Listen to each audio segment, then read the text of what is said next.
Hello everybody, I am back, and today we're going to be making a new special type of video, which basically I'm going to be giving you a guide on how to play Ivern from League of Legends. If you don't play League of Legends, well, this isn't the video for you. So yeah, I hope you guys enjoy, and here you go. Alright, so we got his passive, his beautiful passive, which basically just puts a circle around the monster camps, and when the circle closes, you can collect the camp. It takes about, I'd say, 15 seconds or so. If you have Smite though, you just put the circle on Smite, you're done. You can collect all the gold from the camp, and technically, as it's said in the lore, he is freeing the monsters. He's freeing them. Yes. Hitler freed the Jews. Yes. That's how it works. He freed the monsters. But you see, his ability is really good. His passive is really good because after you buy a few items, it takes like 2 seconds for the ring to form, and you just collect the camps extremely quickly.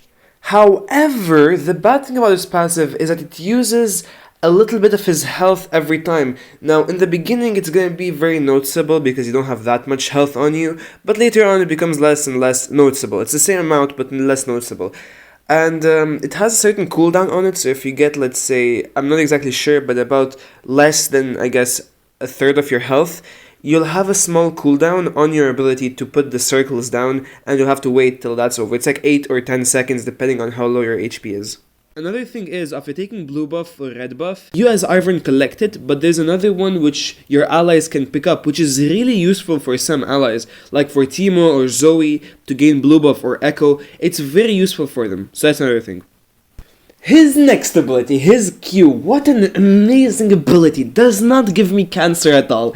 It's just, I love this ability. You shoot tendrils of fruits at somebody, and you root them in place. Wow, what an amazing thing. And no, it's not a point and click, it's a stupid skill shot, there we go, it's a freaking skill shot. Which also, if you click on the thing that you rooted, which you shot your root color at, it pulls you towards the thing.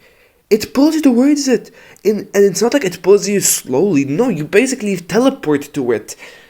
Personally, I don't hit my skill shots 90% of the time, because I might be mentally retarded. But if you know how to hit skill shots, good for you, Ivern's your dude, That's a very useful skill, because in team fights, boom, there you go, you root the ADC or the top laner or the mid laner, boom, the whole enemy team's dead, they're congratulating you for doing exactly nothing. The other good thing is you can use it while running away. If you have like 5 HP, which is me in every single game as Ivern, because gang, we're feeding. Basically, if there's someone behind you, you can just quickly turn around, Q them, hopefully land it, and now they're stuck for like 5 seconds. As you upgrade it, it lasts for much longer, but yeah, basically it's gonna last longer and longer, and it's very good for running away. However, let me just say, however, once more, if there's anything in the way of your enemy, anything, let it be a minion, or a monster, or anything, or Drake, or whatever, it's gonna latch onto that like a donut to a fat man. And that's pretty much his skill shot, very, very nice, not rage-inducing, I don't want to kill myself after I miss them, no, they're all completely fine. And, yeah, that's basically it for his Q. And now for his beautiful W, much like his Q, but even more useless. Now, to be honest, right, the Q isn't that bad if you can land it. If you can't, then it's pretty much useless. But if you can land it, it's really, really, really helpful. But his W, you see, place down a bush. You might be saying, oh my god, he places down a bush. If you stand in it, you become invisible. No. Let me tell you, the only good thing is you can place down 3 of them. And well, something else, but I'm going to come back to that. The thing is, even if you place a bush down and your allies hide in it, it doesn't matter. Because practically any of the enemy team can be like, oh, you're in the bush, here you go, have some bullets, have some, stars from Seraphine. It doesn't matter if you're in a bush or not, they're still gonna anally rape you until you're dead.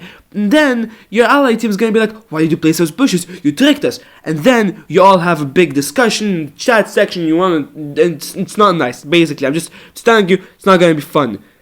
But the thing is, the only good way to use them is for Drake. You just place them around the dragon, it hides the enemy sight of the dragon, that's basically it. I have no idea why this is an ability, this shouldn't be an ability. Riot, please, I beg you, change it, make him grow a tree out of the ground that deals damage, I don't know, man. Just anything other than stupid bushes, okay, because, no.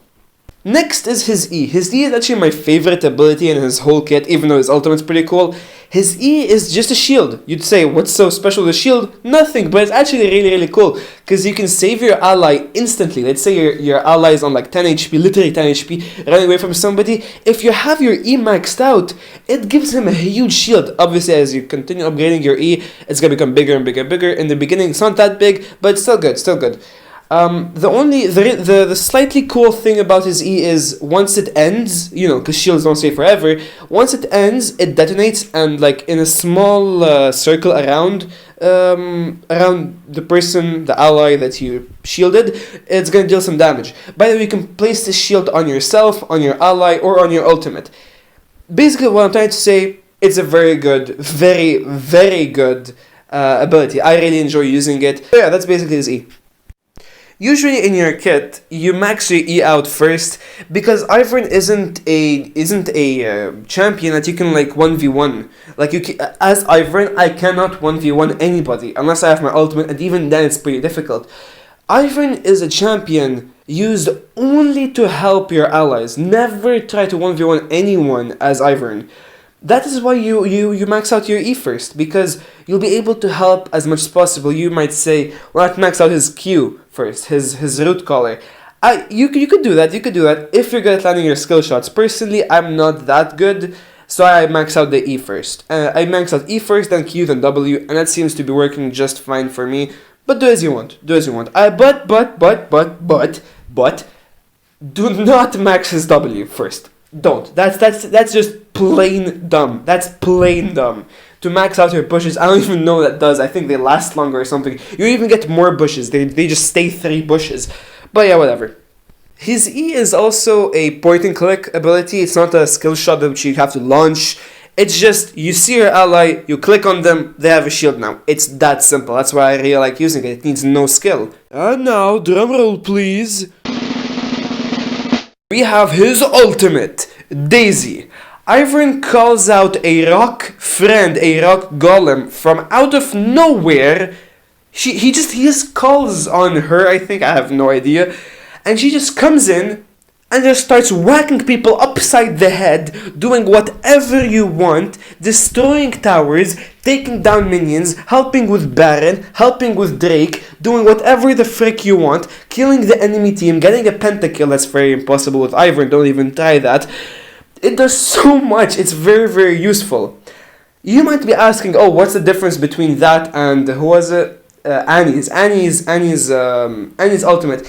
There's really not that much of a difference. I don't know much about the bear. I think it's a bit faster and the attacks might be a bit faster. But the cool thing about Ivern's ultimate, Daisy, after hitting a champion, an enemy champion twice, the third ability launches a set of rocks which launch the enemy champion up. You know what I mean? It launches him up. And it's so cool. Just think about that. That's amazing. The only bad thing about Daisy, she needs a lot of macro management. If you don't pay any attention to her, she's gonna stand there like, wait, what's happening? Oh, you guys are all dying. Oh, okay, cool. I'm just gonna stand here. Yeah, this is cool. I like this. I like doing exactly nothing. You basically need to really manage her. Personally, you can call her at whatever time you want. That's what I find, because if she's not killed, if she just like disappears, it takes about 16 seconds for her to come back.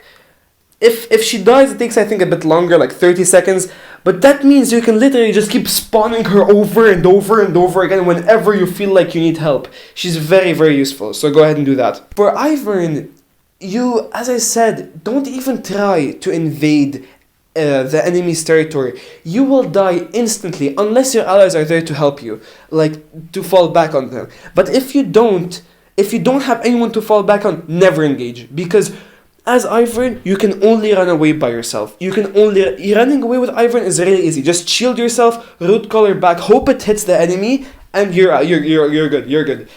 But yes, never invade as Ivern.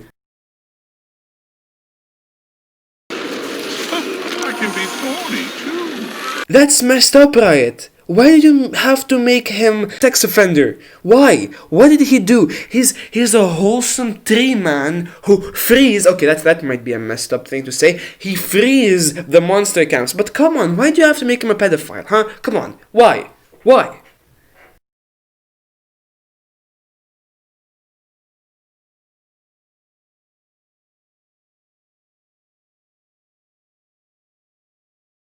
Why don't that squirrel, Ivern? How old is that squirrel, huh?